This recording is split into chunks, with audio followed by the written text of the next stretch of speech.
Intervención al solicitante del amparo, licenciado Alfonso Antonio Portillo Cabrera, quien hará uso de la palabra igualmente como su abogado patrocinante, licenciado Gabriel Orellana Rojas. Tiene la palabra. Muchas gracias, señor presidente. Honorables magistrados de la Corte de Constitucionalidad,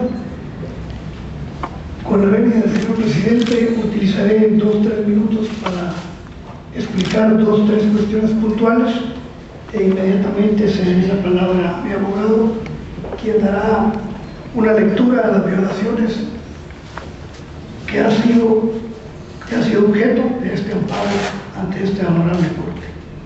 Como muy bien dijo el señor secretario de la Corte, esta honorable Corte de Constitucionalidad, con fecha 26 de agosto del 2011, emitió sentencia autorizando mi extradición al país requiriente de los Estados Unidos de América.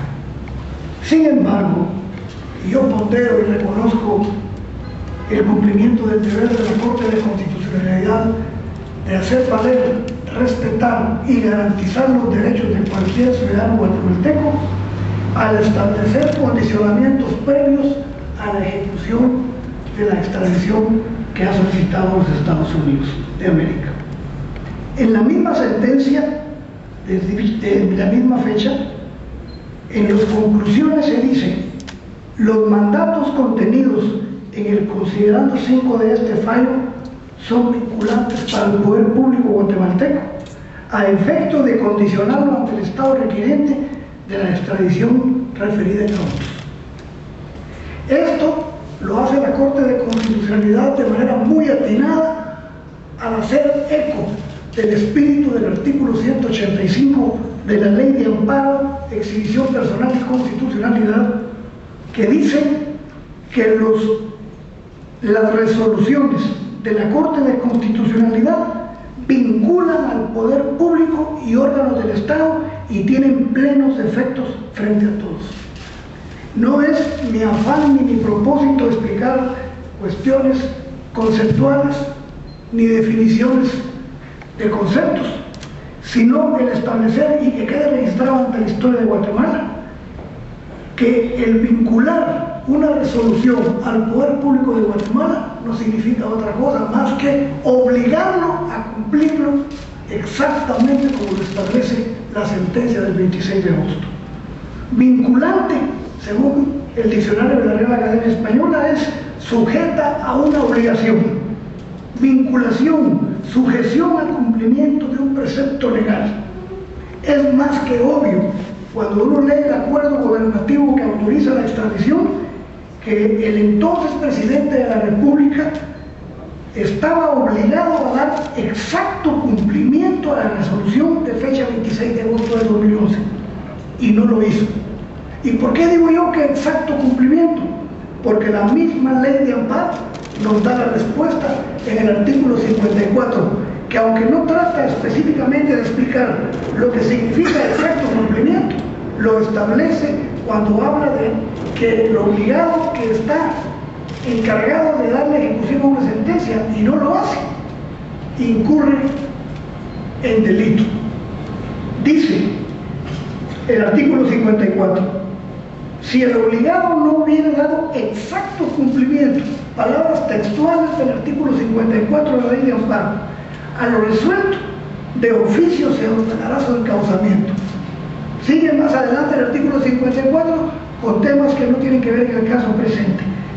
Pero utilizando los términos exacto cumplimiento, vemos que la palabra exacto significa puntual, cumplir con los puntos establecidos en la sentencia de la Corte de Constitucionalidad, ser fiel a su espíritu y cabal en el cumplimiento del objetivo por el cual se dictó dicha sentencia.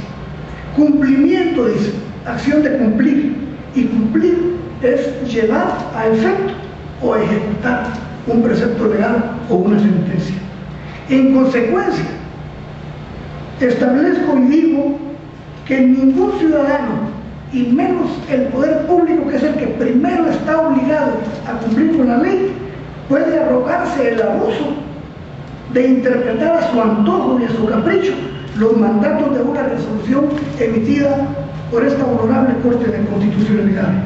Por tanto, hay un incumplimiento debido a la sentencia del 26 de agosto emitida por esta Corte de Constitucionalidad. Y aún más, ante la respuesta del país requirente, la sentencia se torna inejecutable. Finalmente, quiero ponderar de nuevo y reconocer a esta honorable Corte de Constitucionalidad el cumplir con su deber de garantizar y defender los derechos constitucionales y humanos de un ciudadano guatemalteco, como lo merecemos y tenemos derecho todos los guatemaltecos. Por eso solicito respetuosamente que esta honorable Corte de Constitucionalidad me ampare para que cumpla con el espíritu no solo de la Constitución, sino con el espíritu y el objetivo por el cual fue creada esta Corte de Constitucionalidad: evitar el abuso de poder, el exceso en el abuso de poder y la arbitrariedad. Muchas gracias, señor presidente y honorables magistrados. Cedo la palabra al licenciado Gabriel Orellana. Continúan.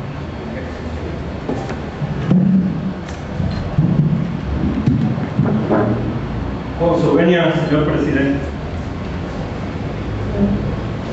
La exposición que ha hecho mi patrocinado creo que resume de gran manera y muy claramente la situación que enfrentamos.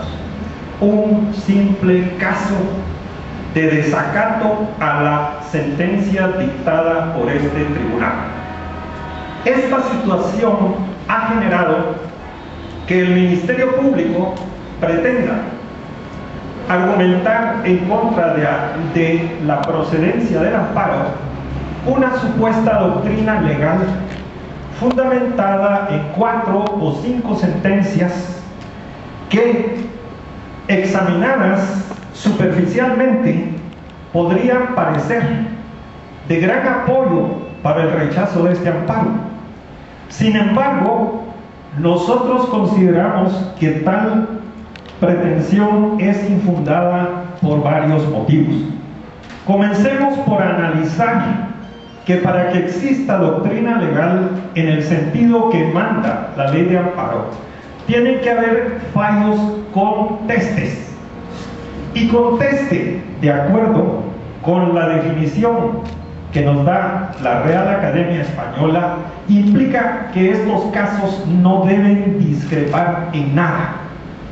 En nada, absolutamente en nada, ni en los hechos ni en los principios jurídicos en que se fundan estas opiniones legales. Estos 5 casos efectivamente son contestes entre ellos, mas no con este caso. Y por ese preciso motivo es que nosotros sustentamos la teoría de que este es un agravio ex novo, un agravio que surge de la naturaleza misma del acto administrativo que condujo a la decisión discrecional del presidente de la República de proceder a la entrega de la persona requerida. ¿Por qué? ¿En qué se distinguen estos 5 casos del caso actual? Primero, ninguno de estos 5 casos se refiere al presidente de la República. Todos ellos fueron dictados en casos de jerarquía judicial. La Corte de Constitucionalidad conoció el amparo y revocó decisiones de tribunales de amparo inferiores que negaban ciertos recursos.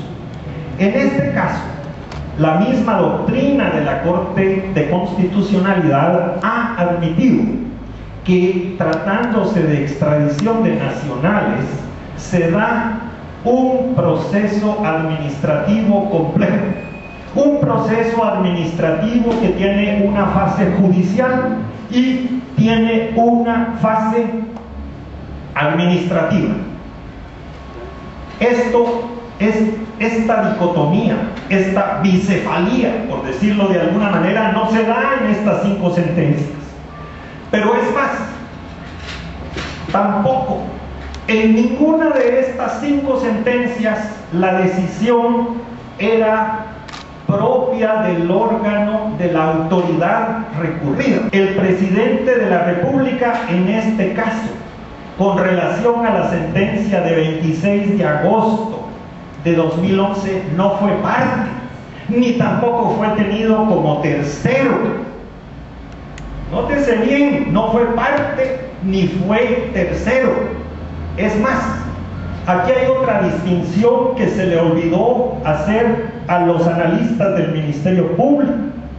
En la sentencia de 26 de agosto de 2011, el Ministerio Público la consintió, no hizo valer ningún recurso, no hizo solicitud de aclaración ni de ninguna otra naturaleza, motivo por el cual se puede decir que la consintió en todos sus términos. Hoy, en cambio, viene a defender la decisión presidencial que se aparta de la decisión tomada por este mismo tribunal. En estas 5 sentencias, la actitud del Ministerio Público fue muy distinta. Apoyaba a la autoridad recurrida, pero la autoridad recurrida en el amparo, aquel resuelto en el 26 de agosto de 2011, era otra.